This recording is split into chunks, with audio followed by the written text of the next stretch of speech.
I did not recognize the girl at first. She stood at my door with a small backpack and a scarf folded tight around her neck, like she was bracing for cold words. The afternoon sun fell behind her, so I could not see her face well. I only saw the outline of a thin, determined child. My heart raced, thinking of 100 visitors who never came. Then she stepped forward into the shade of the doorway, and I saw it. My son's eyes. She did not say Grandma.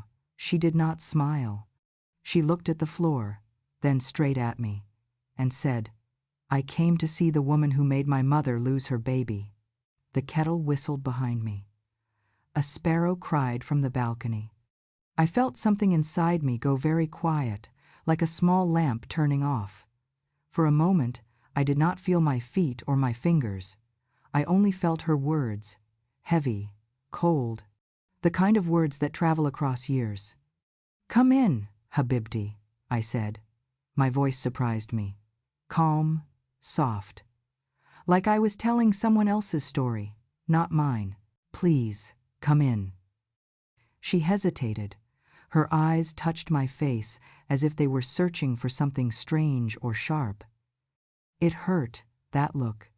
It hurt more than the words. But I opened the door wide and moved aside. I said Bismillah under my breath. I remembered the Prophet's words about gentleness, and I asked Allah to make my heart steady. She walked in. She took 3 steps, then stopped halfway to the table. She did not sit. I did not sit. I turned down the stove, lifted the kettle, and watched the steam fade into the window light. "I know what they told you," I said. "Would you like tea?" She blinked. She folded her arms. "I'm not staying long." "It will be quick," I said. 5 minutes. I make small tea."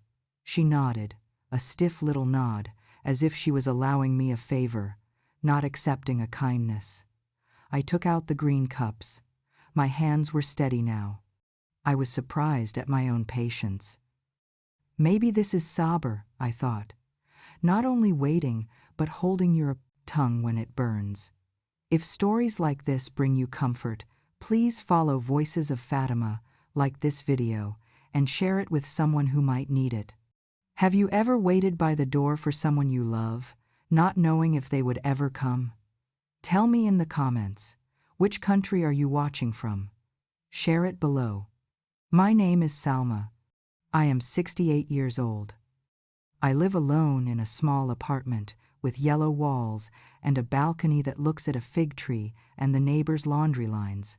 My husband, Hamid, went back to Allah 9 years ago on a Thursday afternoon when the Adhan for Asr was floating through our block like a soft ribbon. I remember holding his hand while the sky outside turned gray. He looked at me and smiled, and then his hand became light. After Hamid died, the house became a new thing.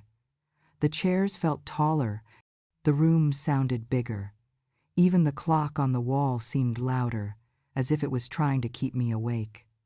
I kept his miswak in the drawer and a small comb in the cup by the mirror. Some days, I talked to his photo. "Don't worry," I said. "I am fine. I make tea and I pray. Allah is with me. I have 2 children. My son is Yusuf." When he was small, he used to hold my index finger in his sleep. His hand was warm and sticky. He did not let go until morning. Yusuf had a kind face from the day he was born. He would cry if he saw me cry. He would bring me figs from the tree downstairs, even when he knew the neighbor would shout. "They taste better when you are with me, Mama," he would say, putting one in my palm. My daughter, Maryam, is quiet like her father. She lives 2 streets away with her husband and their little boy. She visits me once a week with bread and stories. Maryam is careful with words. She ties them like knots so they will not slip and hurt anyone. I wish I had learned that skill when I was younger. I spoke too quickly. I gave advice like I was throwing bread to birds, tossing and tossing until someone choked on a crust. I did not know my hands were big. Yusuf married Layla in the early spring, when jasmine was blooming and everyone's face had a new shine. Layla was beautiful, with sharp eyebrows and a laugh that sounded like a spoon hitting a cup. She wore her scarf loosely in those days, and her perfume smelled of orange peel. I was happy because Yusuf was happy. He stood next to her at their wedding and looked like the sun was singing only for him. At first, Lila and I were gentle together. I showed her how to simmer lentils without foam, how to make mint tea sweet but not sticky. She showed me how to use the loud black phone she carried everywhere, how to take a photo and not cut off my own chin. We laughed often. I told her stories about the time Yusuf climbed a wall and fell into a pile of tomatoes.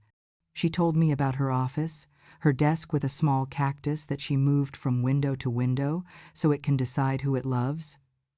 We were trying. Families are like gardens. You pull the weeds, and sometimes you pull a flower by mistake. I wanted to be careful. I did not want to make my garden bleed. When Lila was pregnant with their first child, I pressed both hands to her belly and recited Ayat al-Kursi. I could almost feel the baby's heartbeat against my fingers. I cried when I heard the name they chose, Noor, light. I had dreamed of a girl with a name like that, a small Noor, a small sun, to crawl on my rug and leave biscuit crumbs in the corner. I thought, insha'Allah, she will be my friend in old age.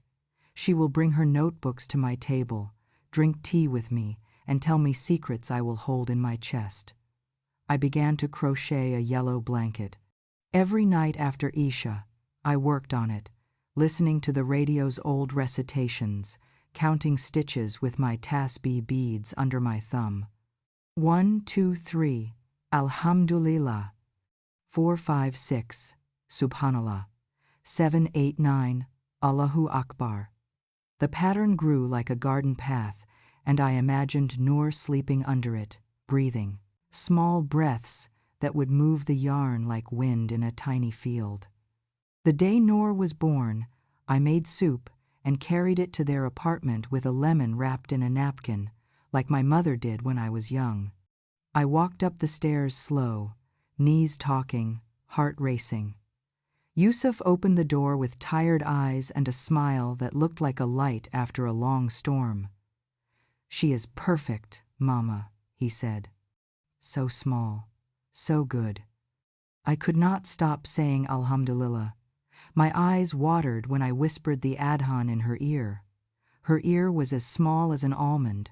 Her skin smelled like new bread. In those first weeks, I visited as much as Layla allowed. Sometimes she was happy to see me. "Sit, Mama," she would say, tapping the chair with her hand. "Tea?" We would look at Noor and make silly faces. We would argue softly about her nose. "It's Yusuf's," I said. "No, it is mine," Layla would say, pretending to be angry. We laughed and laughed. It feels far away now, like a photo that belongs to someone else. Sometimes, though, the door opened just a little. Lila would hold it as if something might run out if she released her grip. "We are tired today," she would say. "Maybe tomorrow."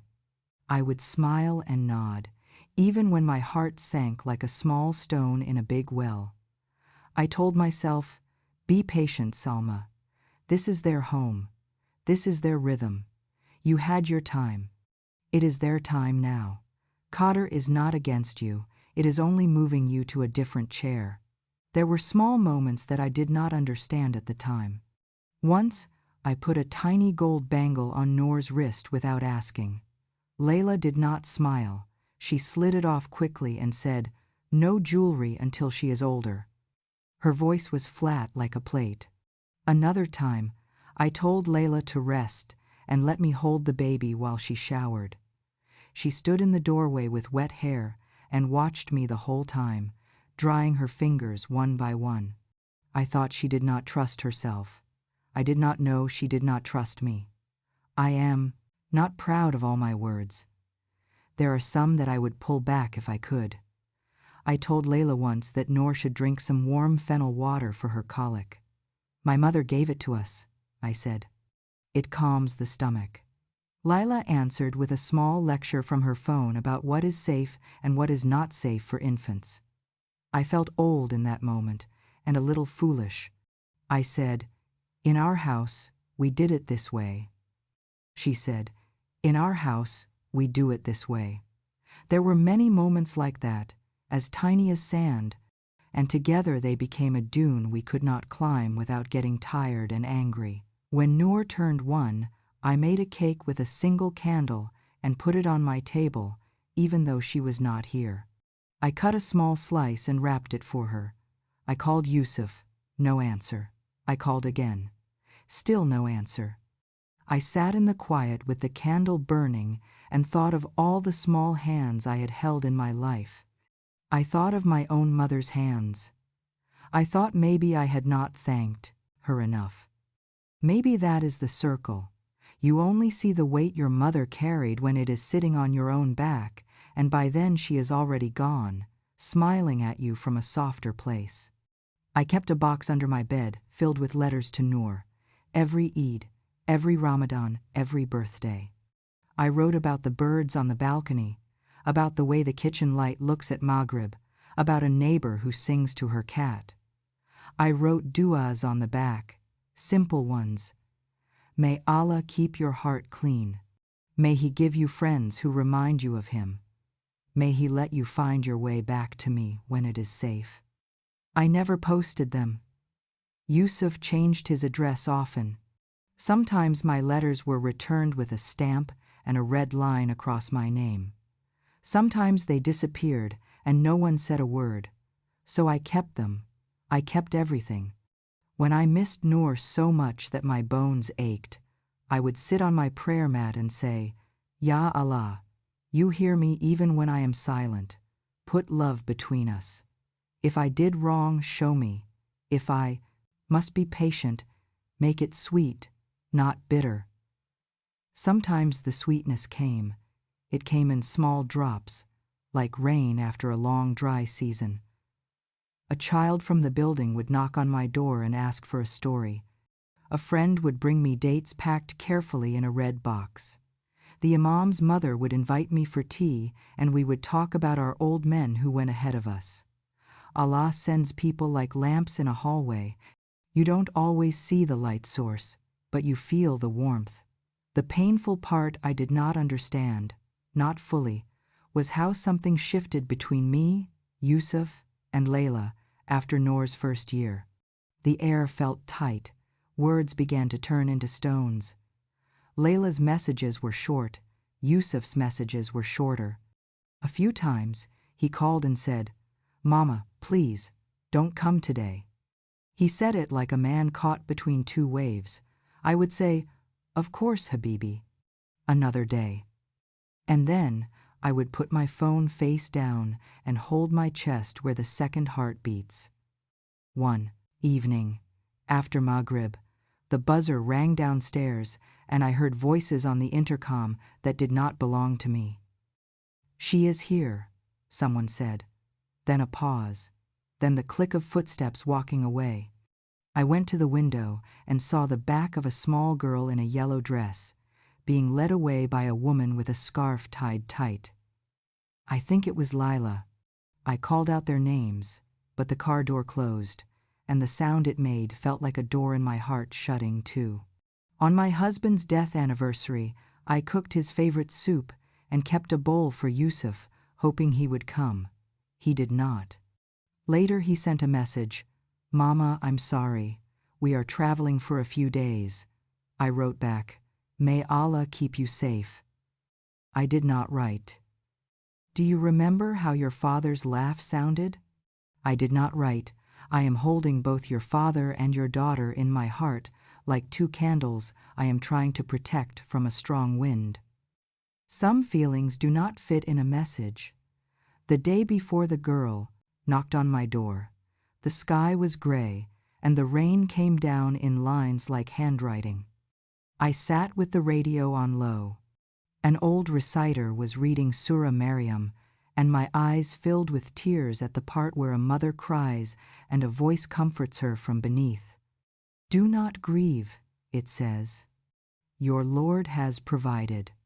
I pressed my hand to my chest and said, "I hear you, Ya Allah, I hear you." But my ears were also full of silence, the kind of silence that comes from a phone that does not ring for months, the kind of silence that makes you drink tea very slowly, just to hear the sound of the cup on the saucer. The next day the sun returned. I opened the balcony door and let the fig tree smell come in. I set out 2 cups by habit, though no one was coming. I was tying my scarf at my neck when I heard the knock. 3 small knocks, hesitant.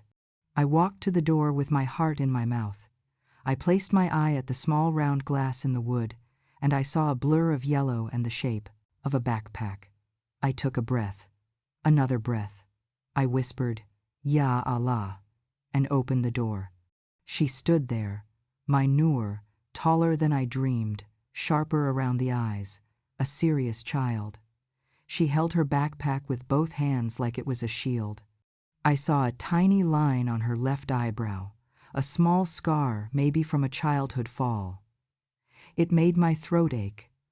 I thought of kissing that scar and telling it to heal, like we do with children.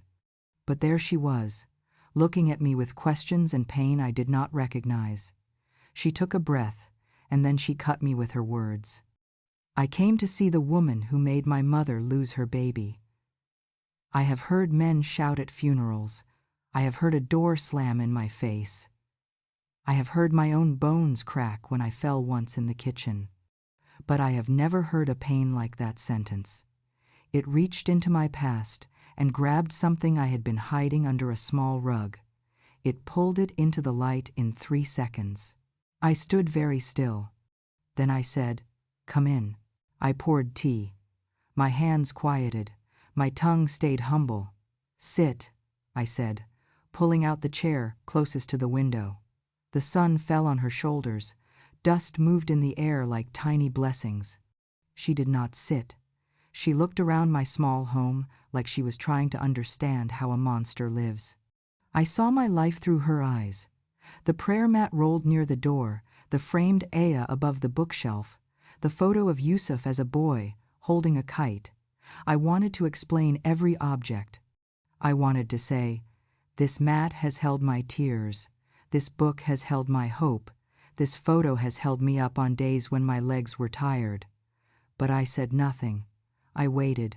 "Why did you do it?" she asked, voice tight. I swallowed. "Which part do you want me to tell you first?" She pressed her lips together. "The truth." I nodded. I looked at the steam leaving the cups and thought, "Let the truth rise slowly. If it comes too fast, it will burn us both." I looked at the girl, at Noor, at the sharp line of her jaw that matched her father's when he was angry. I sighed and pulled the chair back again. "Sit, please," I said. "If you stand, it will feel like we are fighting. I don't want to fight with you." She sat slowly, but her back stayed straight. She placed her backpack on her knees, like a small wall between us. I poured the tea and pushed 1 cup toward her. The steam lifted and made a little cloud between our faces. "You asked for the truth," I began. "We have to walk toward it step by step. If we run, we will fall." She looked at the tea, then at me. "I don't want stories," she said. "I want what happened." "It is a story even if it is true," I said, "because it happened over days, over years. It did not happen in 1 minute." Noor's eyes flickered. She didn't answer. She took a breath and folded her arms tighter. I felt my chest warm with sadness and also with a kind of quiet courage I did not know I still had. "After you turned 1, I said, things began to change. Not because of one big thing, because of many small things. They piled up like laundry. I told her about the day I posted a photo of her.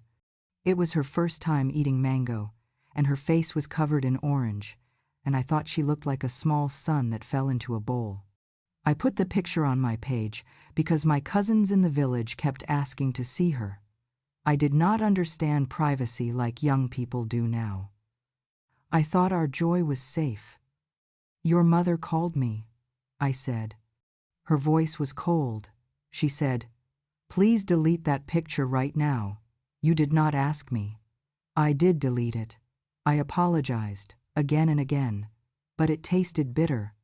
I felt like I had been told I could not share what I loved. I told Noor this quietly, not to make her mother wrong, but to show the beginning of a wall rising between us. Another time, I said, I introduced Noor to a neighbor as my baby. The neighbor laughed and kissed her fingers, but Layla's face tightened. Later she said, "She is my baby. Please don't call her yours in front of people. It confuses them." I did not know that words could be borders.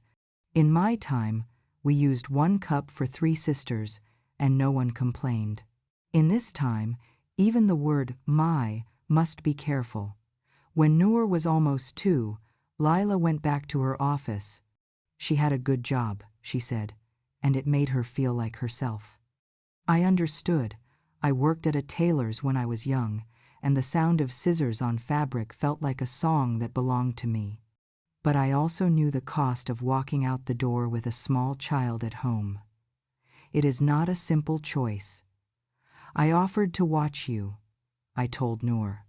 I said, "Bring her to me. I will read to her, feed her, put her to sleep. It will be a joy for me, not a duty." Lila did not accept.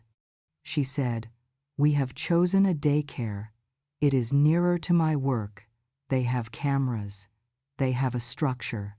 I tried to smile. I said, "Of course." But when I put the phone down, I cried a little in my kitchen. I cried not because I doubted her decision. I cried because it felt like someone said, "Your hands are not good enough." Small things continued. I told Noor about the voice message that came to me by mistake. It was from Layla to a friend. She said, "Yusuf's mother treats me like I am a child. She tries to teach me everything. I feel like I am failing in my own home." She did not mean to send it to me. But hearts do not know when messages are mistakes. They only know the sound of pain. I called her, I said.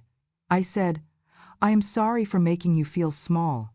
I was trying to help." I did not know my help was heavy. She did not pick up. She sent a short text. "It's fine," but it was not fine. Noor took a sip of tea. Her hands were shaking, just a little. She put the cup down. "Did you ever say sorry in person?" "Many times," I said. "But sometimes my sorry was tangled in my advice. That is the truth I don't like to admit." I would say, "I'm sorry you felt hurt, but..." There should have been no but. That but was a small knife. She looked at me, and something in her face softened and then hardened again. Like dough that someone presses and then leaves, I held her eyes and did not look away. "Then there was Ramadan," I said. "We made plans for iftar. I cooked, I set the table, I ironed a cloth. At the last minute, Lila sent a message that you were too tired and would stay home. I felt a disappointment I cannot fit in words. I sent back a message that was not kind. I wrote, 'In our time, we took tiredness to our mother's house, and it became joy. We did not keep it as an excuse.'" Noor's eyes flashed. "So you called my mother selfish?" "I did not use that word," I said, but the message put that feeling in the air. I regretted it quickly. I called Yusuf to apologize before iftar, but he did not pick up. I ate alone that night, with my Quran open and my heart tight. After Maghrib, I walked to the balcony and watched the neighbor's table fill with cousins. I whispered, "Ya Allah, make me big enough to hold this pain without breaking other people with it." The next week, there was the bangle. I had kept it from when Mariam was a baby. It had a little flower on it. I slipped it onto Noor's wrist when she came with Yusuf for 10 minutes. Lila sent me a message after. Please do not put jewelry on her without asking. I do not know if it is safe, I said. Of course.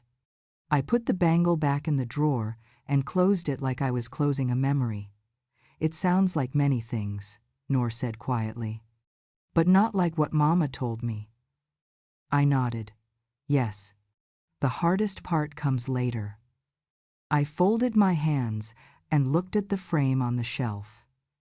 It held a photo of Yusuf and me on the day he graduated from his small college. He was holding his certificate like a piece of bread. We were so proud we almost floated. I wondered if that boy would recognize the man who would walk away from his own mother's door with tears in his beard. But I was not ready to tell Noor that part yet. Your mother became pregnant again, I said. It was a blessing. We were all happy. I went to the market and bought white cloth to sew a little sleeping bag. I kept it in a bag in my wardrobe, waiting to show her at the right time. I wanted to be careful with my joy. I learned, too late, that some joys are shy. If you show them too soon, they hide. Lila told me to keep the news quiet until she reached 3 months. I agreed. I said, it is safer then. But I made one mistake. I told our neighbor, Auntie Ruxana, because she asked me why I was smiling so much. It slipped out of my mouth like a secret that did not want to be inside anymore. She hugged me and said, Mashallah, in a loud voice outside the building, and the news moved like perfume on a windy day. Your mother did not like that, I said. She called me. She said, why can't you ever just listen, Salma? Why do you tell everyone everything? She used my name, not Mama. That hurt more than the words. I apologized. I promised I would be quiet.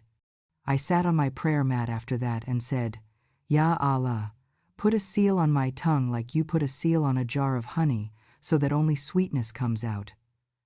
But tongues do not learn so quickly at my age. They have old habits.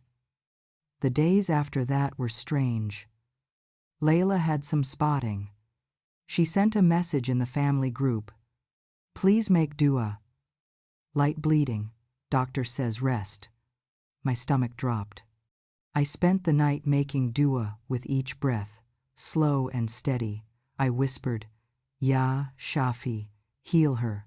Ya Latif, be gentle. I did not sleep. In the morning, I made soup and walked to their building. I did not call first. That was my mistake. I thought, she is my daughter-in-law, she is my child's wife, she is my family. What is a door to a family? You can always knock. I forgot that sometimes knocking is also a wait. I reached their floor and lifted my hand to press the bell. The door opened before I touched it. Layla stood there, hair in a loose bun, face pale, a small line between her eyebrows. She looked surprised to see me. Then her face closed like a window in a sudden wind. Why are you here? She asked. Her voice was tired, but sharp too. I brought soup, I said, chicken and carrots, very gentle. I put no pepper. She looked at the pot in my hand. She looked at my face. I asked for space, Salma, she said. Again my name. I need quiet. I need to rest. Yusuf went to get Noor from daycare. We are keeping her routine. I don't want visitors. I'm not a visitor, I said softly. I am. I know who you are, she said. You are the one who does not listen. The words hit me like a slap. I stood very still. I am sorry, I said. I will leave the soup and go. I will not come in. She reached to take the pot. Our fingers touched the warm handles at the same time. The pot was heavier than it looked. I used both hands to lift it toward her. She took it with one hand and then switched hands quickly, and the lid moved. Some steam hit her wrist and she flinched. You see, she said, voice shaking now. Even your kindness hurts. I wanted to say something soothing. I wanted to pull time backwards 5 seconds, to use 2 hands from the start. I wanted to make my old body move smarter, lighter. I said nothing. I put my hands down. "I am sorry," I whispered. "Truly." She stepped back, holding the pot, and put it on the counter. She returned to the door and put her hand on the edge, as if to close it. "Please go," she said. "I will call you later." "I will go," I said. "But please, let me see Noor for a minute when Yusuf returns. I will stand by the stairs. I will just wave at her." Layla's face hardened. "No," she said. "Not today. She does not need more pressure. None of us do."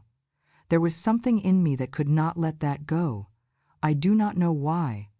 Maybe because I had not seen Noor for a few weeks, and my heart was dry like old bread. Maybe because I had not slept. Maybe because I was also bleeding, not from my body, but from a wound I did not know how to close. I said, "Please, 1 minute." Layla shook her head. She began to close the door. I put my hand on the edge to stop it. That was the second mistake. It was a careful hand, not forceful, but it was a hand that said, "I still have something to say." Layla looked down at my hand, and then at my face. Her eyes filled, not with tears, but with fire. "Why are you like this?" she asked. "Why is your love always heavy? I can't breathe." Her words opened something ugly in me. A young version of me, sharp and quick, woke up in 1 second. I said, "I carried your husband alone for years. Do not tell me how to love my family.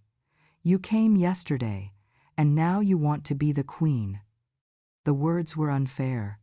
They were a pile of old pain thrown at the wrong person. I regretted them as soon as they left my mouth, but they were already in the air, hanging like knives. We stood at the door, staring at each other, breathing hard. Then we both heard quick steps on the stairs. Yusuf's voice came up, a little breathless. "Open, Habibti," he called. "I have her. She is singing." Layla pulled the door open wider to let them in. I stepped back because I did not want to be in the way. But the hallway was narrow, and I moved toward the stairs. Yusuf turned the corner with Noor in his arms and a small bag over his shoulder. Noor squealed when she saw me, then her face looked confused, like she was trying to place me in her memory. "Grand," she started. Then Layla spoke. "Inside, Yusuf," she said. "Urgent. Please." Yusuf looked from Layla to me. His eyes were tired, like rain. He nodded and moved forward. I reached out my hand toward Noor, not to take her, just to touch her fingers. Noor stretched her hand to me. It was a reflex like the sun reaching for the window. Layla stepped between us. It happened so fast, her shoulder knocked my fingers. I pulled my hand back. She turned, still keeping her eyes on Yusuf and Noor, and started to move backward to close the door. Her foot did not find the little mat straight, the edge folded, her heel slipped. She wobbled, grabbed the door edge, and reached out with her free hand toward the wall. I stepped forward without thinking. My hand went to her wrist to steady her. I did not push her. I did not pull her. I wanted to keep her from falling. But she had already moved her weight. When I touched her, she jerked her arm away, maybe thinking I was stopping her from reaching Yusuf and Noor. Her foot slipped again. She stumbled backward 2 steps into the hallway. The pot lid on the counter rattled. Yusuf shouted, "Careful!" He handed Noor into the apartment and lunged toward Layla. He caught her elbow, but her body had already moved like a wave you cannot stop with your hands. She sank down on the floor, legs folded under her. She made a sound like a small hit of air leaving a balloon. She held her stomach with both hands. Her face turned white, then green. Time slowed. I can still see the light on the wall. I can still hear the kettle in their kitchen clicking as it cooled. I can still feel the skin of her wrist under my fingers for that 1 second. "I'm bleeding," she said. Her voice was paper. "Yusuf." I stepped back.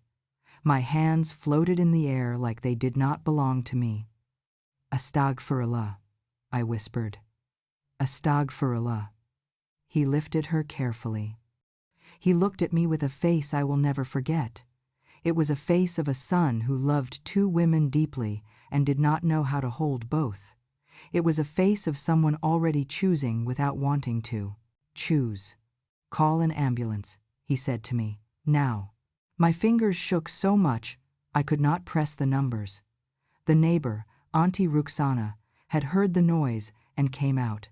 She dialed quickly and spoke fast. I stood there saying, "Bismillah, Bismillah, Bismillah," over and over, as if the word could turn into hands and hold Layla's body together. They took her away. I held Noor's hand while Yusuf ran behind the stretcher. Noor looked at me with wide eyes that understood nothing and felt everything. She said, "Where is Mama going?" I said, "To the doctor, Habibti. The doctor will help." I wanted to believe my own voice. At the hospital, I waited in the hallway, in the hard chair near the prayer room.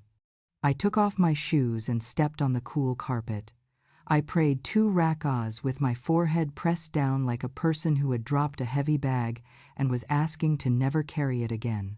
I whispered from a place under my ribs, "Ya Allah, forgive me if my hand was clumsy. Ya Allah, forgive me if my tongue was sharp. Ya Allah, save them both." Hours folded. People came and went. Yusuf's phone rang and rang in his pocket, and he did not answer. He went in and out of a door and did not look at me.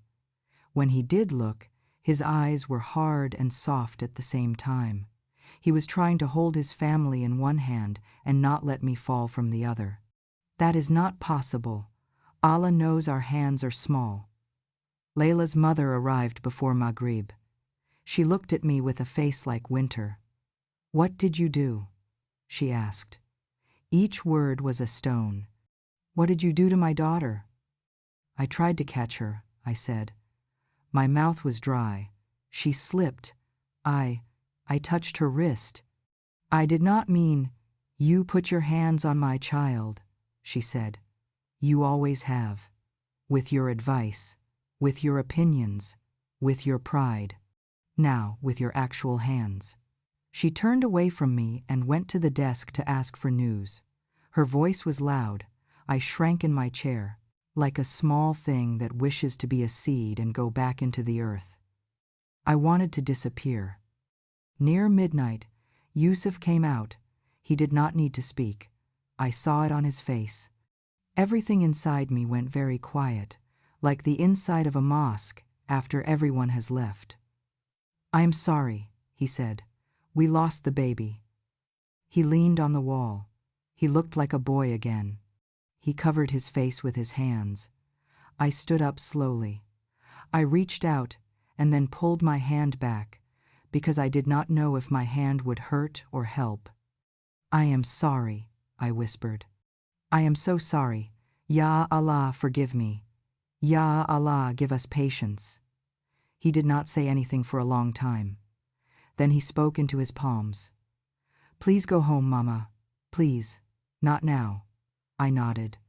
I wanted to say 100 things. I wanted to say I would stay. I wanted to say I would bring him soup, water, a pillow. I wanted to say I would sit in the corner and not breathe if breathing made anyone angry, but I did not say any of those things. I did what he asked. I went home. I went home, and I prayed Fajr with my face wet, and I fell asleep sitting up in my chair like an old tree that bent in a storm and could not stand straight again. The next days were not days. They were a kind of fog. Yusuf did not answer my calls. Layla did not answer my messages. When she finally sent a message, it said only, "Do not come here." I read it, and my heart made a sound I have no word for. It was not a crack. It was not a break. It was like a river changing direction without your permission. I went to the masjid and sat with the imam's mother. I told her everything. I told her about my hand on the door. I told her about my words. I told her about the moment on the floor. She listened and prayed with me. Then she said, "There is a difference between guilt and responsibility. Your hand tried to help. Your words tried to control. Both can hurt. Ask Allah to forgive you for both. Ask them to forgive you too. But know that grief sometimes needs someone to blame. Do not return blame with blame." I tried. I wrote a letter to Layla. I said, "I am sorry for every time my love felt like a hand on your throat. I am sorry for the day in your doorway. I am sorry for my mouth. I am sorry for my hand. I am sorry for the universe being cruel and using us to do its job. I will never stop asking Allah to heal you. If you can forgive me, I will carry that gift like water. If you cannot, I will carry your pain like a stone and walk with it until my legs are finished." I gave the letter to Yusuf's neighbor when I saw him outside the building. He said he would put it in their box. I do not know if it reached their table or a trash can. I do not know if Layla read it or only cried when she saw my name and put it down. Word spread. It always does. Some people said I pushed her. Some said I fought her. Some said I was jealous of her youth. Some said I hated her. None of those people had been in that hallway. But rumors move faster than truth. They do not need facts to run. I stopped going to some gatherings. I was tired of defending myself without sounding like I was accusing anyone. I was tired of answering the same questions. I wanted to keep what little dignity I had left.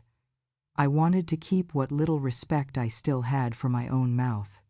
One day, a month after the loss, I saw Yusuf on the street by accident. He was buying bread. He looked thinner.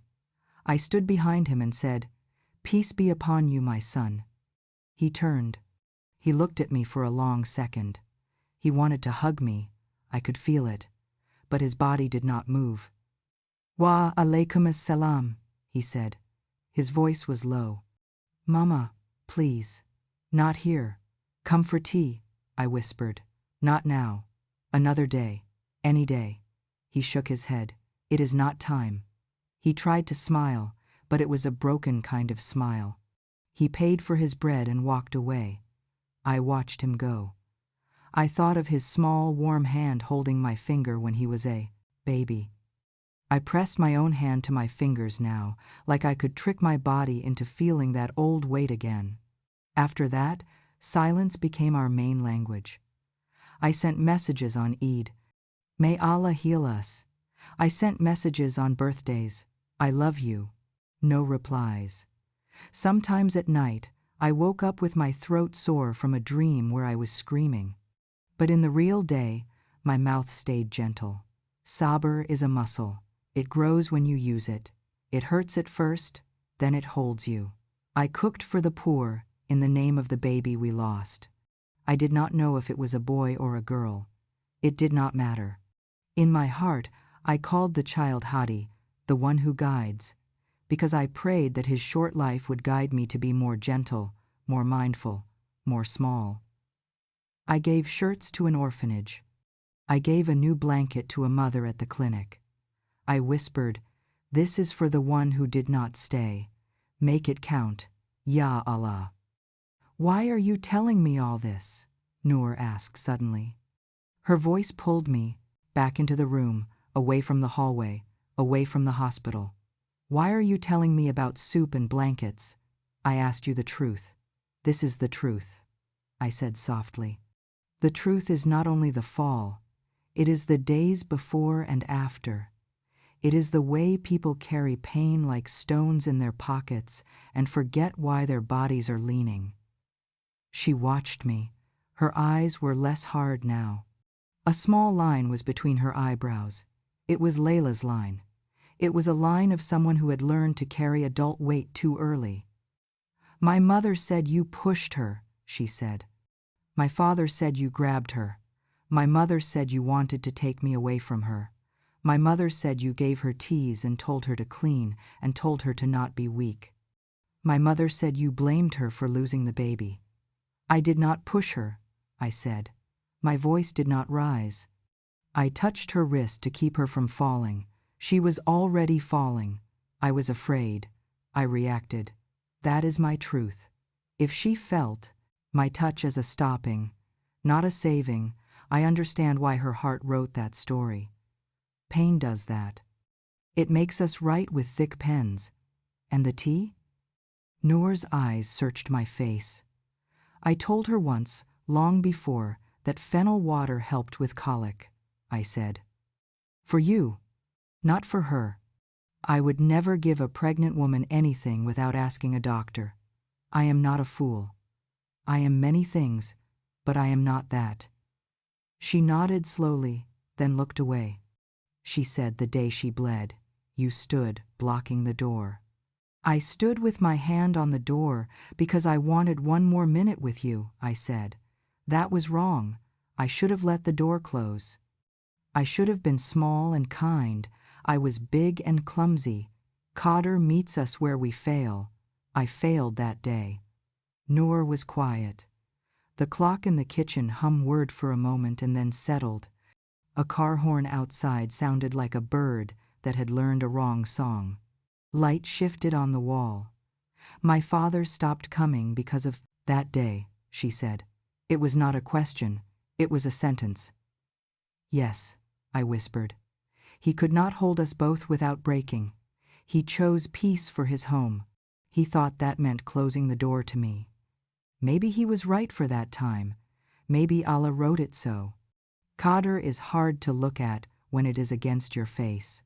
Noor's mouth trembled. She pressed her lips tight. He told me you hurt Mama, she said. He told me you will say you did not. He told me you always make yourself soft in words, but your heart is hard. I felt those words like someone's foot on my chest. My own son said that. Or maybe he said a weaker version, and pain translated it to a harder language when it reached his child. Either way, it reached me now like fire. I do not want to fight with your father or your mother through you, I said. I do not want to make you a messenger. You are a girl who deserves to be a girl, not a wall where adults throw words like stones.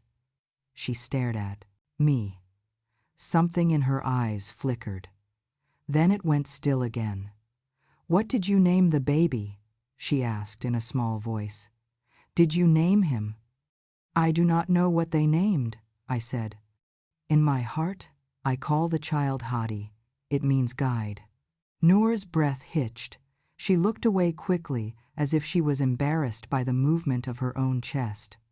Then she turned back, and her next words were a new knife. Mama told me if the baby was a boy, they were going to name him Hadi, she said. The room felt very quiet. The word Hadi sat between us like a little lamp. I felt tears pressing at the back of my eyes, not the hot tears of anger, but the warm tears of recognition. Sometimes the same prayer grows in two hearts without them speaking. Sometimes that is how Allah shows us He is listening. I did not know, I whispered. I am sorry. I am sorry for all of us. Noor swallowed. She looked at the yellow blanket folded on the shelf. She looked at the box under, the table where I kept my letters. She did not know what was inside, but I felt a pull in the air, like the earth turning under our feet. I need to tell you something else, she said. Her voice was lower. It did not have the sharp edge anymore. It had a trembling edge. I did not come here only to ask your side. I came to bring something. She opened her backpack. She pulled out a thick stack of envelopes tied with a blue ribbon. My breath caught. I knew that ribbon. I tied it myself years ago around a box that I put under my bed. I felt dizzy. Where did you get these? My voice was almost a whisper at the bottom of a well. In the back of a closet, she said. At home, in a bag with old Eid ribbons. I was looking for a charger and I found the bag. I opened it, And there were letters with my name, and Mom's name, and one that said, "For Hadi." I closed my eyes. I put my hand flat on the table. The wood felt steady, and I needed steady.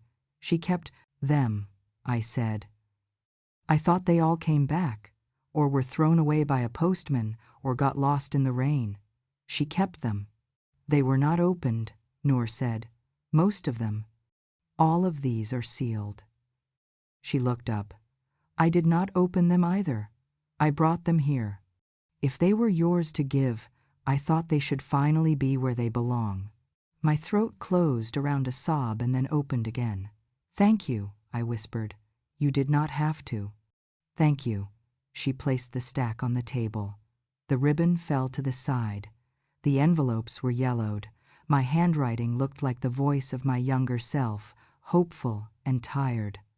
I did open one, she said, her voice tiny. The one that said, "For Hadi." I'm sorry, I shouldn't have. But I did. It is okay, I said quickly. It is okay. There was a dua inside, she said. A simple one. You wrote, "Ya Allah, take the one we lost into your mercy. Let that child be a light for his parents on the day of judgment. Let his short life be a bridge we use to meet in goodness, not to separate in anger. Let our love for him clean our tongues and calm our hands." I put my face in my hands. I breathed the smell of my skin, the old soap, the faint spice of cardamom. I did not cry hard. I cried like water from a small tap. It ran quietly. It ran steady. Why did you never come to me earlier? Noor asked, through my fingers. If you wrote all these things, why didn't you come and tell me? Why did you just go away? I lifted my face. Because your mother asked me to, I said. Because your father told me not to come.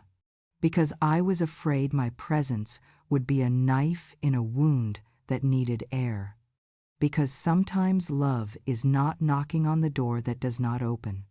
Sometimes love is going home and praying until you fall asleep.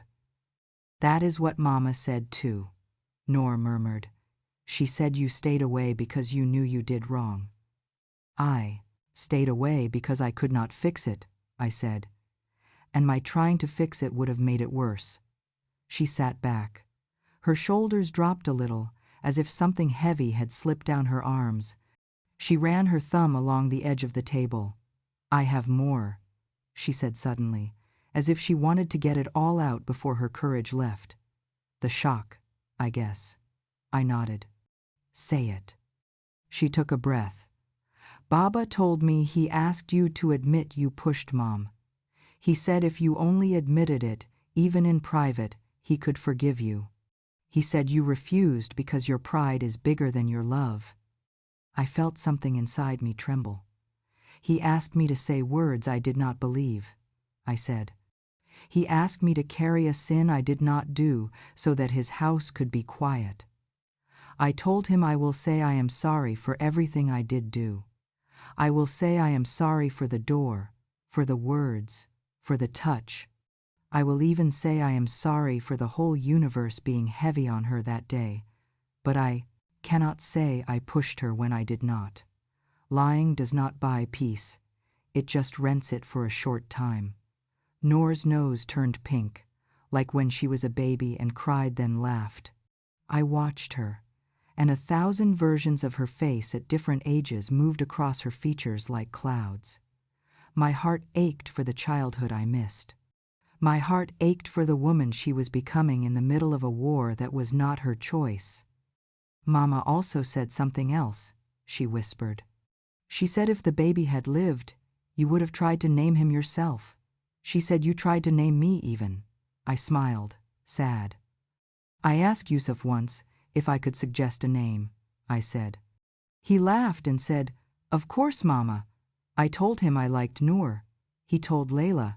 She liked it too. I never tried to take what belonged to her. I only wanted to be part of the joy. A little part, Noor nodded. She looked down at her feet, then up. Mama says you didn't just touch her wrist, she said. Finally. She says you grabbed her. Hard. She showed me a bruise on her wrist in an old photo. She said, "See? This is her hand." I inhaled, slow. I lifted my right hand and looked at it. The skin was thin. The veins showed. The fingers were not strong anymore. But I remembered them as strong once. I remembered holding children, pots, bags of rice. I remembered holding my husband's hand as he left. "I touched her," I said. "That is true. Maybe my fingers were firmer than I knew. Maybe my fear made me hold tight for 1 second. I will not fight that. I will not say it was soft when it might have been hard, but I know the intention behind the touch. It was to keep her from falling. If my hand hurt her, I am sorry. If my hand made her think of control and not safety, I am sorry. I am sorry again and again." We sat in a quiet that felt like a third person in the room. The tea had cooled. The steam was gone. The light had slid further across the floor, a thin, tired stripe. "Do you hate me?"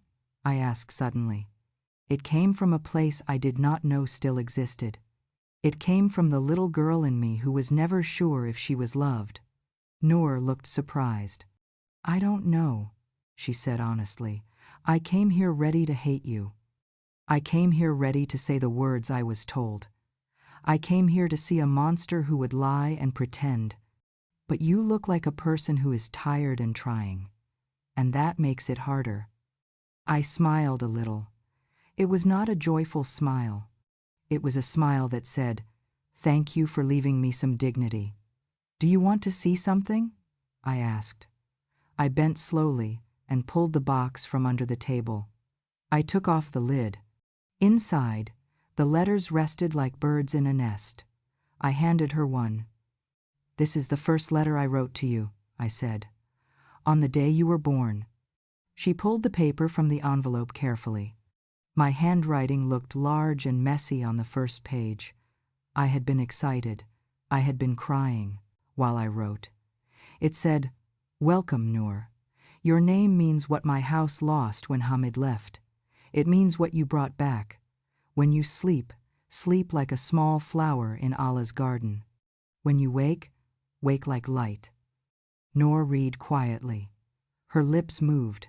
She touched the ink as if she could touch my hand through time. Then she wiped her eye quickly with the back of her hand, like a child who does not want to be seen crying. "I wrote you every Eid," I said. "I wrote you when I saw a little girl in the bakery who looked like you. I wrote you when I bought figs.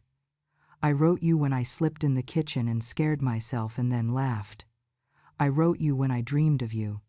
In one dream, you were wearing a yellow dress and watering my plants with a tiny cup."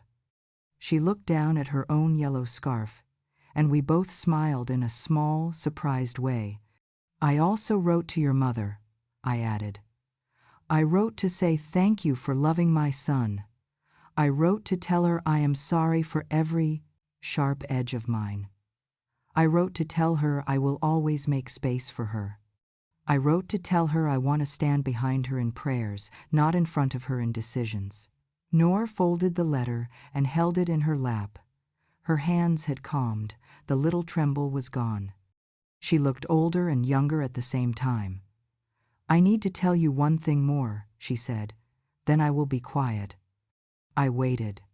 My heart paused. She took a breath that went all the way to her feet. "We are leaving," she said. "Mama and I. We are moving to another country. Tomorrow." The word tomorrow felt like a door closing. The room tilted a little. I placed my hand flat on the table again to steady myself. "Your father?" I asked, my voice small. "He will follow later," she said. "He has things to finish. But we are going now." Mama said, "We need a new start." She said, "There are too many shadows here." I looked at the stack of letters. I looked at her backpack. I looked at her face. In my mind, I saw airports and lines and a plane like a silver fish carrying my granddaughter away from me across the sky. Qadr sometimes feels like a train you do not catch because you are tying your shoe. Why did you come today then? I asked. Why now? Because I did not want to leave with a story that only had one voice, she said. Because I wanted to see if you would lie to me. Because I wanted to give you those letters. Because I wanted to see your eyes when I said Hadi. I nodded slowly, my eyes stung. And what do my eyes say? They say you are telling the truth, she said. At least your truth. They say you are sorry. They say you are also hurt. They say you have been waiting by a door for so long that you forgot how it feels to sit without waiting. Her words were like a gentle hand on my head. I closed my eyes for a second and let myself receive them. I have something to tell you too, I said. I stood, went to the shelf, and took down the yellow blanket I had crocheted the year she was born. I made this for you before you came. I kept it waiting like a guest at the door. I wanted to give it to you a long time ago. I want you to take it today. She reached out and touched the yarn. She rubbed it between her fingers. It's soft, she said. I counted stitches with dua, I said. Every loop is a prayer. Maybe you can sleep under it tonight and carry one prayer with you on the plane. She nodded. She took the blanket and put it in her backpack. It fit easily, like it had been waiting for that bag all its life. Noor looked at me and took another breath. There is one more shock, she said, the words almost a whisper. Mama told me you tried to see me when I was sick once and they refused. She said you went to the school and waited by the gate. She said you tried to talk to me without permission. I shook my head. I never went to your school, I said. Never. I waited outside your building twice. Once I saw you from far and I hid because I did not want to make trouble.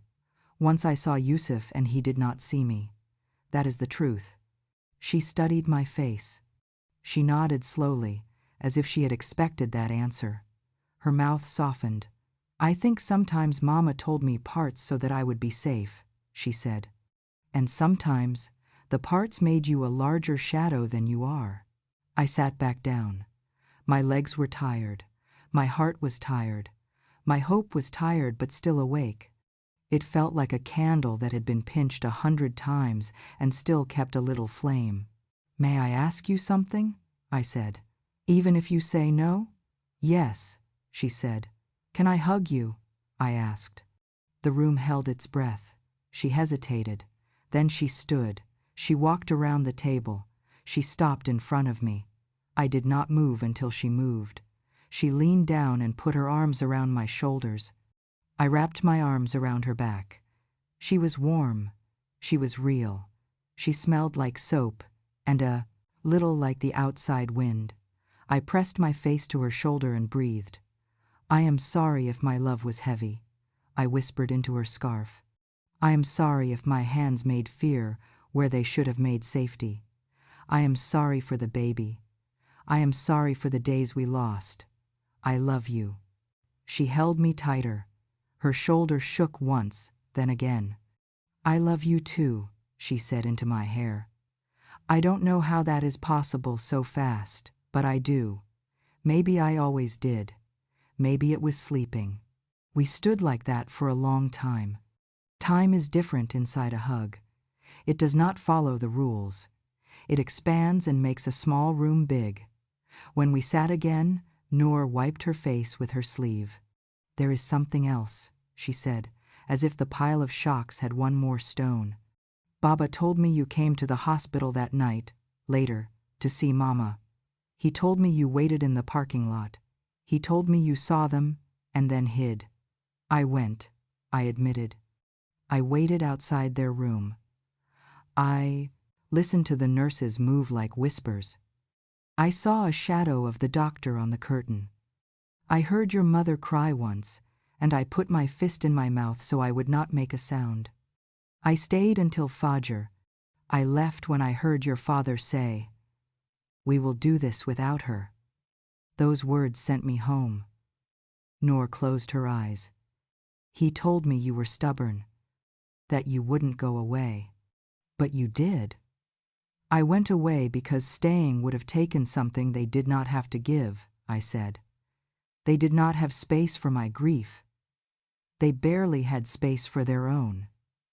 She nodded. She took a long breath and let it out.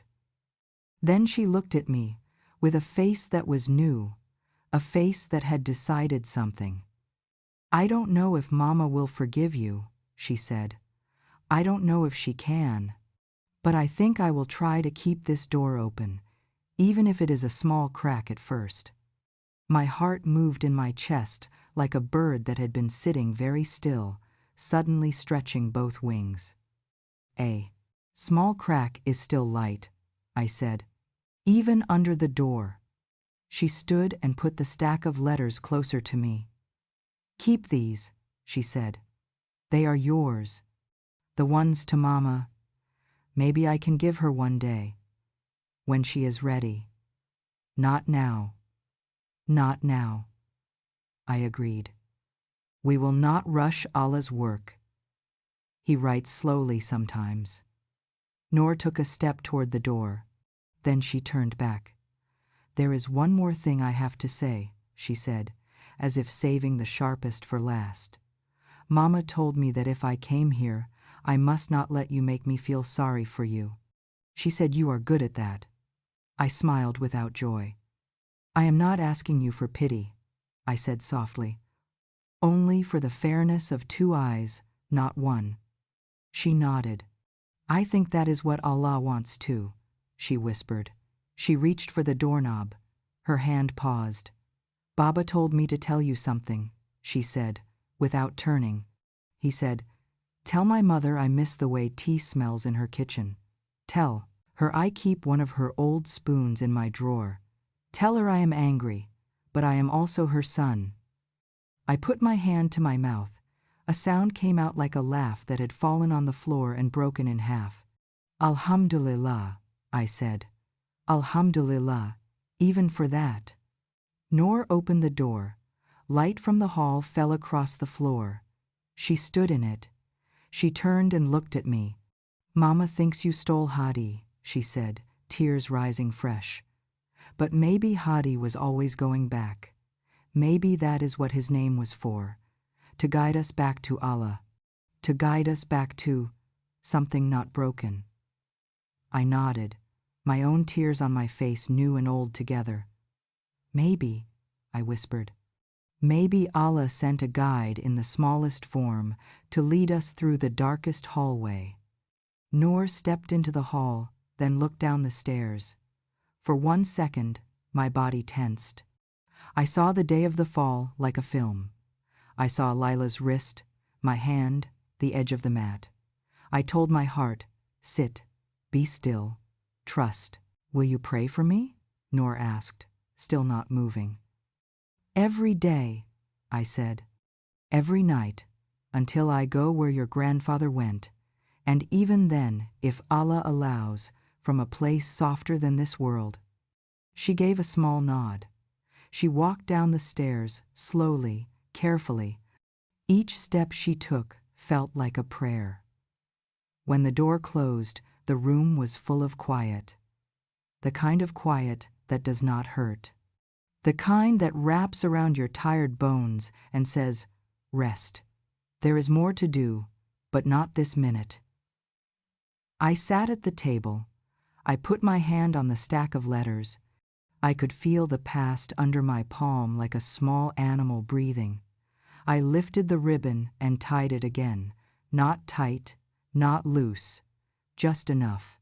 I whispered, Ya Muqallib al-Qulub, Thabit Qalbi ala Dinik. O turner of hearts, keep our hearts firm. And then I whispered, and turn them toward each other when you are ready. As the sun moved behind the building, the yellow square on my rug grew thin and then slid away. I let it go. I knew it would come back in the morning. That is what light does. It leaves and returns.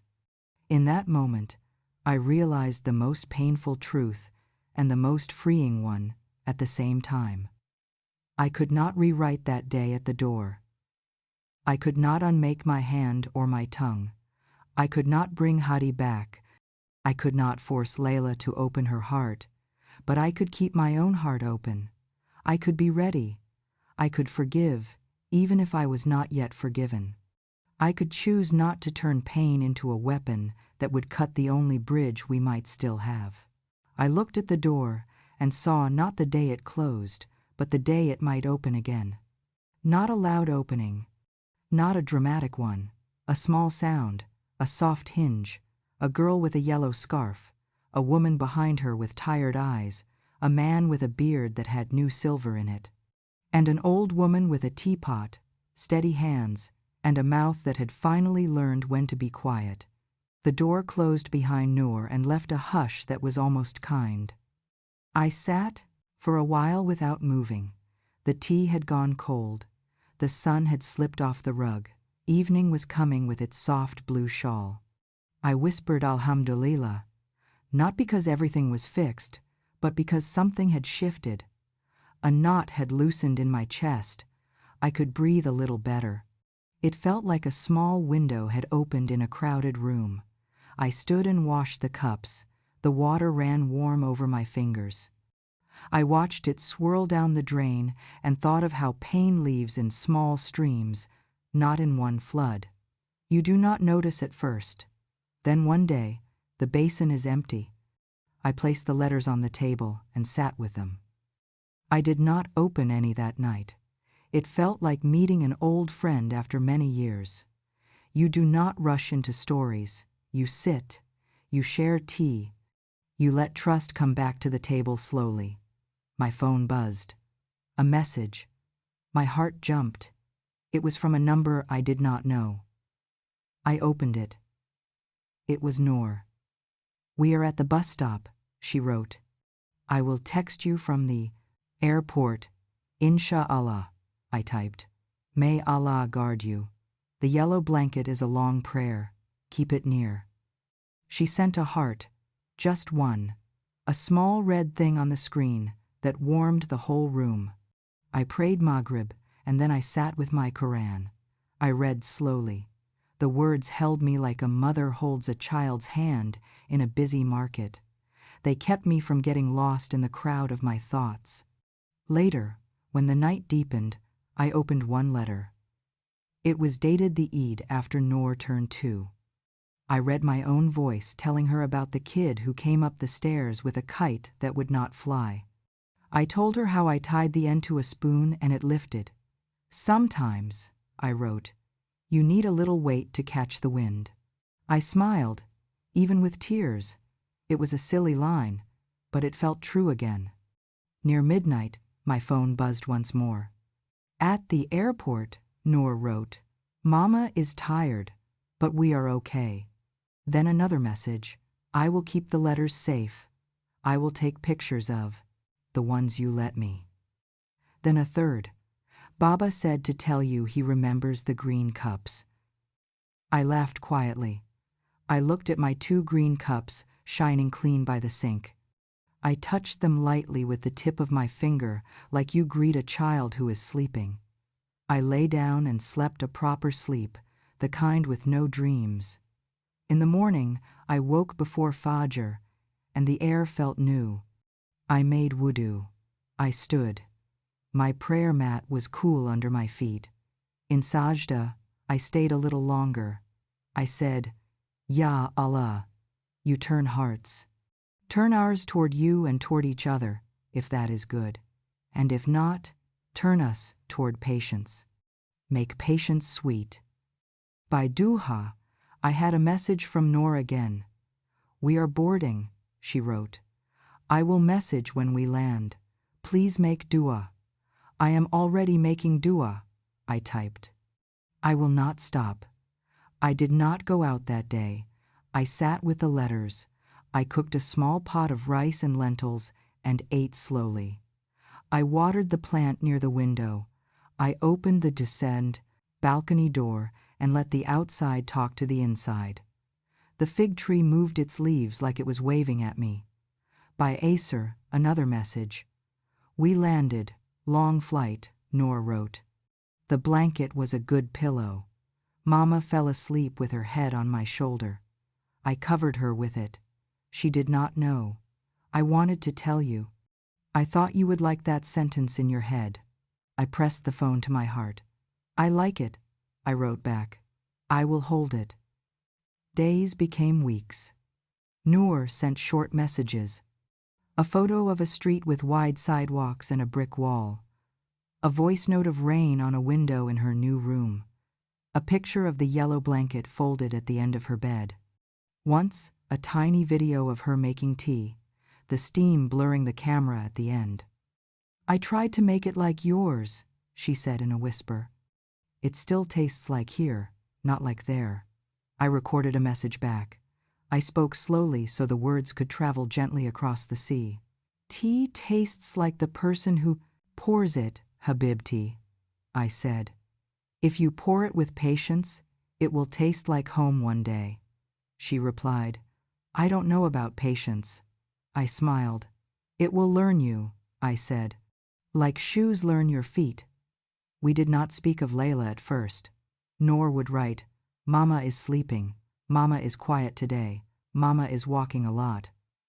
I would write back, I am making dua. I am breathing for her when she forgets. We placed kindness between us like small stones to make a path. One afternoon, I was sitting with my crochet hook, starting a new small scarf, when there was a knock at the door. My heart leaped, as it always did. It was Maryam. She stood with bread in one hand and something hidden behind her back with the other. Peace be upon you, she said, stepping in and kissing my cheek. Her eyes were bright with a light I could not read yet. Wa alaykum as-salam, I answered, pulling her in. What is this brightness? Tell me. She smiled and brought forward a small envelope. It had the building manager's name on the corner. My fingers tingled. Mama, she said softly. The cameras on Yusuf's floor were replaced last month. The manager knows me since we were children. He said he kept the old memory cards in a drawer until he could clear them. Today he called me. He said, Your mother's face has been in my mind for too long. Maybe she needs this, maybe not. I give it to you. You decide. My breath left me. I felt my knees weaken.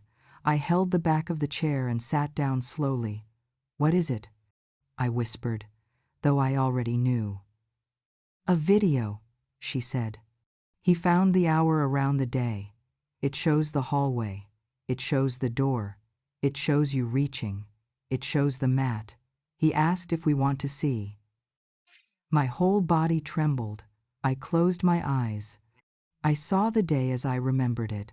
The narrow hall, the pot on the counter, my hand on the door, Lila's heel catching the mat, my fingers touching her wrist, her weight already moving backward. A shadow with a beard, a child's voice from inside, blood like a quiet truth no one wanted.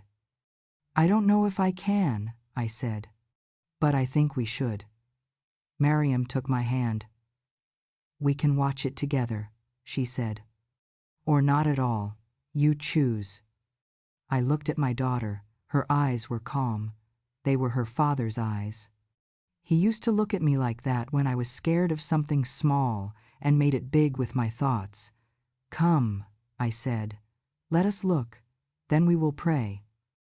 We brought the manager's laptop to the table. He had put the file in a folder with the date. The screen lit our faces. My hands shook so much I had to put them under the table and press them together to keep them still. Maryam clicked play. The hallway appeared, quiet and gray. The image was from above, like a bird. The door to Yusuf's apartment was in the frame. For a few seconds, nothing. Then the light inside the apartment changed. The door opened. Layla stood there, her face small on the screen, her hand on the edge. I appeared, a shape with a scarf, a pot in my hands. We could not hear words, but we could see hands. I tried to give the pot. She took it. The lid shifted. Steam rose like white ghosts. We watched our bodies talk. Layla's mouth moved. My mouth moved. I lifted my hand. She lifted hers. She started to close the door. My hand went to stop it. Even from above, I could see that my fingers were careful. But they were there. I could not deny them. We watched Noor arrive with Yusuf. For a second, her small face appeared in the doorframe. My heart ached inside my chest. Then we watched the moment. Layla turned. Her foot caught the mat. She wobbled. She reached toward the wall. I reached out. My fingers touched her wrist. She pulled away. Her momentum carried her backward. She fell. I covered my mouth. I watched as if I was watching two strangers. The falling was fast, and also very slow. My stomach clenched. The screen felt like a mirror of a moment I had tried to stop with my hands and failed. Mariam paused the video at the second my fingers touched the wrist. We looked at it like people look at faces of loved ones when they sleep. There was no push. There was a reach. There was fear. There was no force. There was human clumsiness. There was human panic. There was Qadr flowing through a hallway while hearts argued with fate. Mariam clicked play again. We watched the rest. We saw Yusuf bend. We saw neighbors come. We saw me stand, with my hands floating like they had lost their home.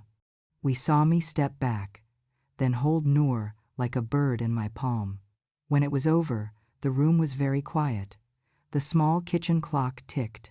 A fly knocked softly against the window and then rested. Mariam took my hand again. "You did not push her," she said. "I know you knew that. But now I know it with my eyes." Tears came, not like a storm, but like a soft rain that has been waiting in the clouds for months. They fell on my cheeks, warm. I did not wipe them. I let them wash my face. "What do we do with this?" Mariam asked, gentle. She did not rush. She did not suggest. She waited. I looked at the laptop. I looked at the wall where my husband's photo hung. He was smiling in it, a quiet smile that always told me, choose the heavier kindness. I closed my eyes. "We will not use it like a knife," I said. "We will not run with it into their house saying, 'Look, see. We were right, you were wrong.' That would be a victory with no peace. We will hold it like a seed. We will plant it when the earth is soft. Not now. Not like this." Mariam nodded. "Who should know?" she asked softly. "Noor?" I thought of Noor's face at my table, the way she had placed the letters between us like a bridge, the way she had hugged me, not tight like a child, not loose like a stranger. I nodded. "Noor," I said. "She asked for 2 eyes. We can give her them, but gently, not to make her a messenger, only to help her heart find balance." That night, after Isha, I sent Noor a message. "Habibti," I wrote. "The building manager gave us a video of the day. It shows the mat, the reach, the fall. There is no push.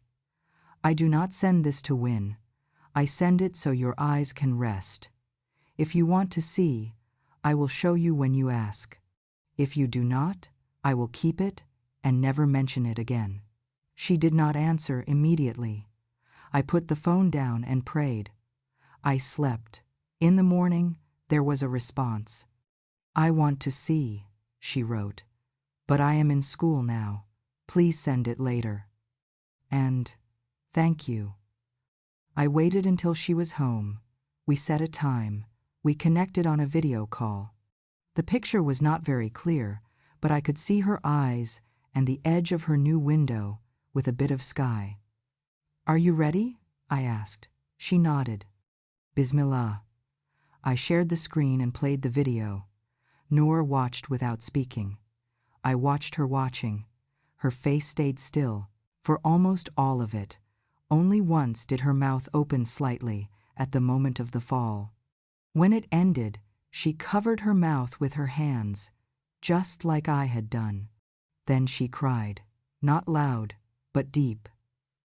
She waited for her breath to find a regular pace. I hate this, she whispered finally. I hate that a small thing turned into a mountain that we have been climbing with our eyes closed. I know, I said. I know. She wiped her face and sniffed. I believe you, she said. I already did. Now I believe my own heart too. We were quiet. Then she looked at me, eyes fierce and soft together. Do not send this to Mama, she said quickly. Not yet. She is not ready. I can feel it. She is working through things. She cries sometimes at doors. She holds her wrist without knowing it. She stares at the mat by our door and then steps over it like it is a snake. I will not send it, I said. I promise. I will not use this to shame her grief. We ended the call with a prayer. We said, Ya Allah, heal what is broken in our family. Heal it in a way that does not leave new cracks. Then Noor blew a kiss to the camera, and my heart caught it. A week later, my phone rang while I was cutting cucumbers. The knife stopped mid-air. The name on the screen made my hands shake. Yusuf. I answered with peace be upon you, but my voice was a whisper under a blanket. Wa alaykum as-salam, he said. There was a small silence. Then, Mama. I sat down quickly. My knees were not ready. Yes, Habibi, I said. I saw the video, he said, his voice rough. Noor showed me. She asked me not to be angry that she had it first. I am not. I am grateful. I did not speak. I waited. I could hear his breath. I could hear traffic in the background. He must have been outside. Maybe he was walking. Maybe he had stepped away from his desk to cry where no one would see. You did not push her, he said. The words came out, like stones being put down one by one after carrying them too long. You reached. She was already falling. I am sorry. For the words I said, for the silence, for the years. I closed my eyes. I placed my hand on my chest. Alhamdulillah, I whispered. I did not need these words to know you are my son, but my bones were tired of defending themselves to my own heart. He laughed, a small broken laugh. Then his breath changed. I could hear the tears. Mama, he said, I missed your kitchen. I missed your voice making room inside my head. I missed you. I bit my lip so I would not wail like a child. Come for tea, I said. When you can. He said, I am outside your building. I stood so fast my chair scraped the floor. I forgot the knife on the table. I forgot my slippers. I went to the door like a woman in a film. I opened it, and there he was, my boy with a beard and tired eyes, standing like a tree that had known too many storms and was still upright. We did not speak. We just stood and looked for a long breath. Then he came in. He kissed my hand. He sat at the table where Noor had sat. The room felt like a story walking back into the right room. I poured tea. I cut the cucumbers I had abandoned. I put olives on a plate. He smiled. He looked at my hands like he wanted to hold them, but he kept his own on his lap like he was afraid of breaking something delicate. We ate, not because we were hungry, but because hands need work when hearts are sore. He told me about his work. I told him about the fig tree. He told me about his new shoes. I told him about a new neighbor with a loud laugh who sings while washing the balcony. We avoided the old war. That would come when it was ready. For now, we measured our peace like people measure spices. Careful, grateful. After a while, he took out a spoon from his pocket. He placed it on the table. It was my old spoon, the one with a flower at the end, the one that made a special sound against the pot. I kept it, he said quietly. I told Noor to tell you. I am telling you myself. I picked it up and kissed it. Jazakallahu khairan, I said, for keeping a small part of me when I felt like I had lost all the big parts. He nodded. Then his face grew serious. Mama, he said, Layla is not ready. Noor wants to keep some door open. I do too, but it will be slow. She is working with someone, talking, healing. The video will not heal her, it might break her more. Not because of you, because of memory. Because if she thinks she lied to herself, she will hate the mirror. I understand, I said. We will not use truth to punish, we will use it to be quiet. He took a long breath and let it out. Thank you for not fighting me with this. You are my son, I said. I do not want to win against you. I want to sit with you. That is all. Before he left, we made a small plan. Not a big plan that would scare time. A small plan. He would come on Fridays after Jumu'ah when he could. Sometimes for 15 minutes. Sometimes for tea. Sometimes just to stand on the balcony and breathe. When he stood to go, he looked around the room. He looked at Hamid's photo.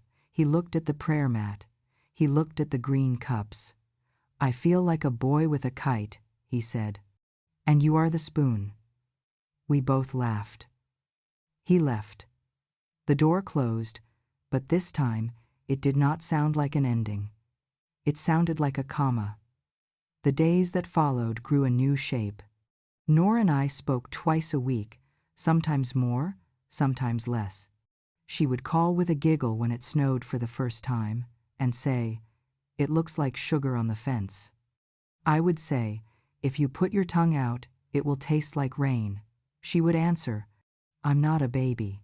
Then she would put her tongue out and laugh. We started reading Surah Maryam together on Fridays, 1 page each. Her voice was clear but a little slow, careful with every word. I would correct her softly, like my teacher did for me when I was 10.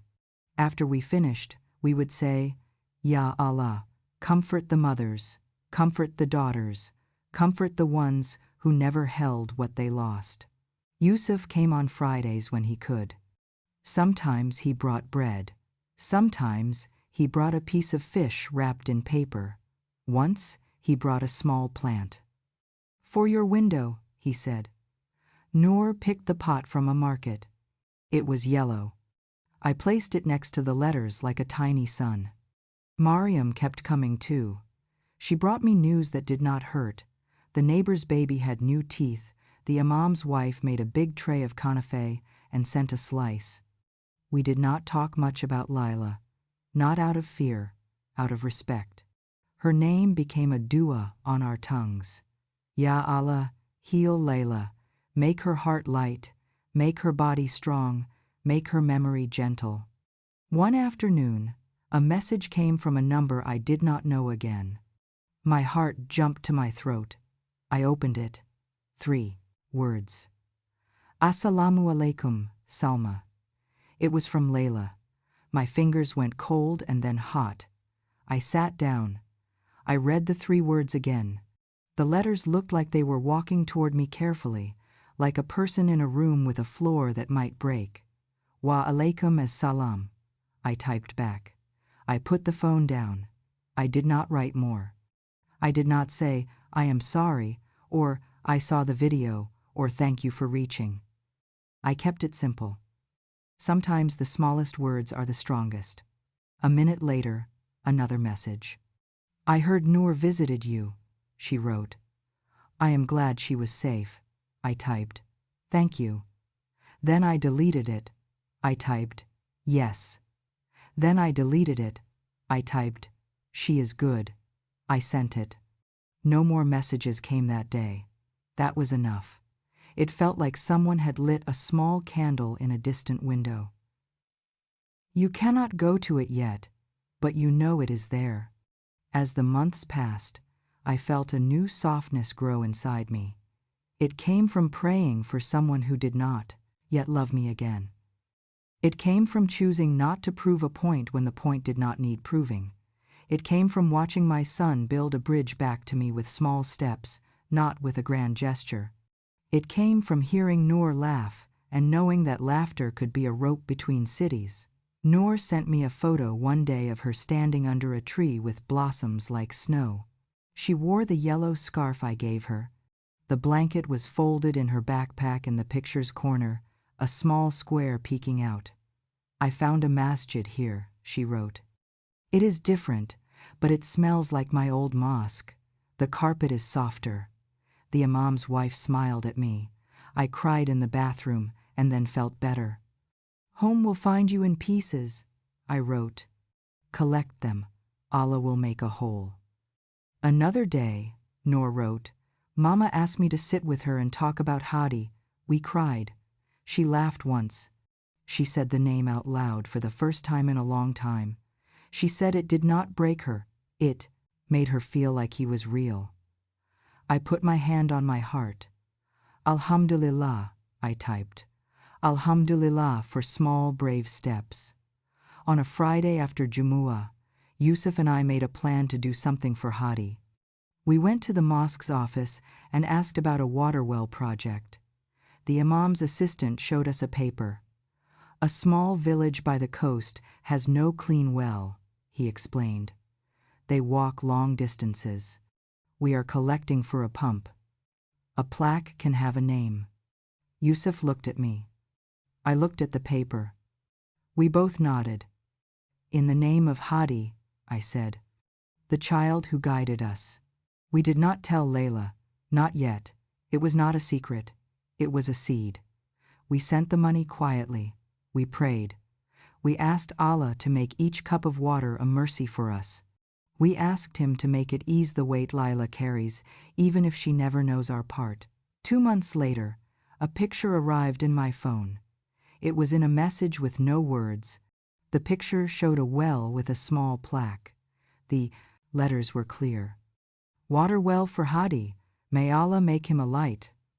I cried then, a happy and sad cry mixed like tea with milk. I sent the picture to Noor. She called me immediately. "We will show Mama when she is ready," she said. "Tonight maybe, or next week. I will see." I did not ask what happened after. Noor told me later. Layla saw the picture and sat down. She held the phone like it was an egg, careful, gentle. She cried quietly.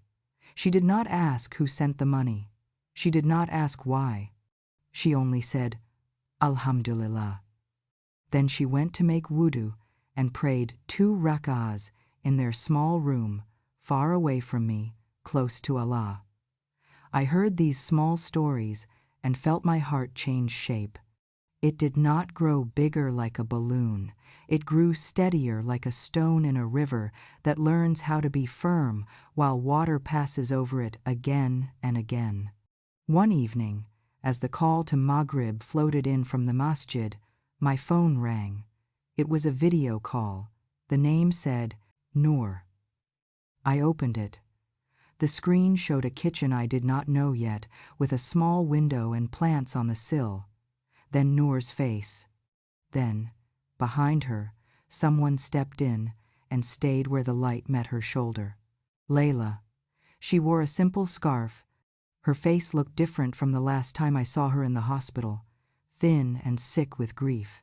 Now it was fuller, but not heavy. It was the face of a person who had carried a bag far and then put it down for a minute. Her eyes met mine through the screen. We both breathed. "Assalamu alaikum," she said.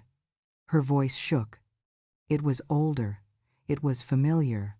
"Wa alaikum assalam," I answered. My voice did not shake. It floated. We sat like that, looking, not talking, while Noor pretended to be busy with cups behind the camera, giving us privacy with her small, shaking smile. "Thank you for the well," Lila said finally, in a whisper. "Thank Allah," I said. "He is the one who makes water flow." She nodded. She swallowed. Her hand touched her wrist, not like a person in pain, but like a person noticing an old habit. She took her hand away from it. "I am not ready," she said. To open all the doors. But I wanted to say, thank you, I said. For being brave. For mothering my granddaughter with love. For being kind to my son even when your heart was broken. Her eyes filled. She nodded once. Then she stepped back and left the frame. Noor came back. She wiped her eyes with her palm and grinned. She did it, she whispered. She spoke. She will do more one day, insha'Allah. I smiled. One day, I whispered. Allah writes slowly sometimes, but his writing is perfect. The seasons turned. The fig tree outside my balcony gave fruit and then rested. The radio recited old surahs like lullabies. The yellow blanket lived in a country where snow fell and birds sounded different, but our threads were tied. Some nights I still woke with sadness like a swan, visitor in the room. I would make tea and sit under the picture of my husband. I would say, "You see, we are getting there." And in my heart, I could hear him laugh softly and say, "I told you, be patient, be soft, be steady." On Noor's next birthday, she called me while pressing a candle into a small cake. "Make a dua," she said. "Make it long." I closed my eyes. "Ya Allah," I said. "Keep Noor's heart soft, her hands gentle, her tongue clean. Make her a bridge, not a wall. Make her a shade tree for her mother. Make her a good daughter to her father. Make her feet light and her soul heavy with truth." "Ameen," she whispered, and the flame danced. Some time after, I went to the masjid and asked the brother if the women could gather for a small talk about mothers and daughters. We sat in a circle with our scarves and our stories. We spoke about how love can be heavy when it tries to help without listening. We spoke about how pain can make a person tell one story and hold another inside. We spoke about how to forgive someone who is not in the room yet.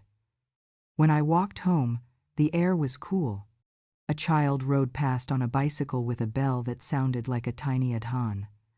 I laughed alone on the sidewalk, and the night looked softer. Then one morning, when the sky was pale and the birds were awake before me, the buzzer rang. My heart did its old dance. I went to the door with slow steps. I opened it. Yusuf stood there with a suitcase. His beard had more silver. His eyes were bright and tired. He smiled like a man who had walked through a long tunnel and saw a square of light at the end. Behind him, a small shape in a yellow scarf, a backpack on her shoulder, holding a plant in a yellow pot. "Can we stay for a few days?"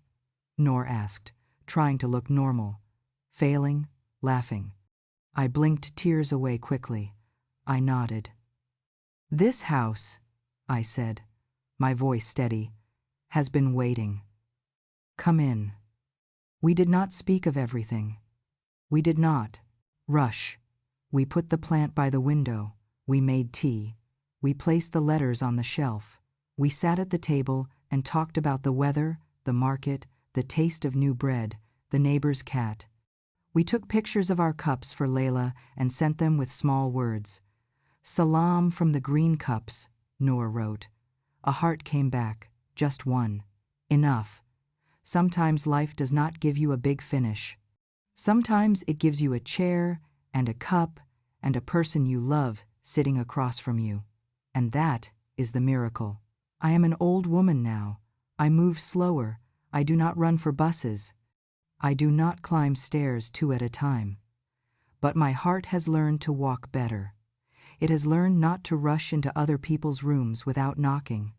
It has learned to carry its love like water in a bowl, not to spill it in the rush, not to throw it at faces, but to offer it with 2 hands and wait. I have learned this. You can be right and still be wrong in the way you hold your rightness. You can be innocent in the raiva, event, and guilty in the tone. You can tell the truth like a weapon or like a healing. The video did not heal us. Prayer did, time did, silence did, small visits did. A well of water for a child who did not stay did. I have learned that qadr is not cruel. It is only bigger than us. It is like the ocean. We stand at the edge with our small cups, and the wave still comes. We cannot push it back. We can only learn to kneel. We can only ask Allah to keep us from drowning in our own anger.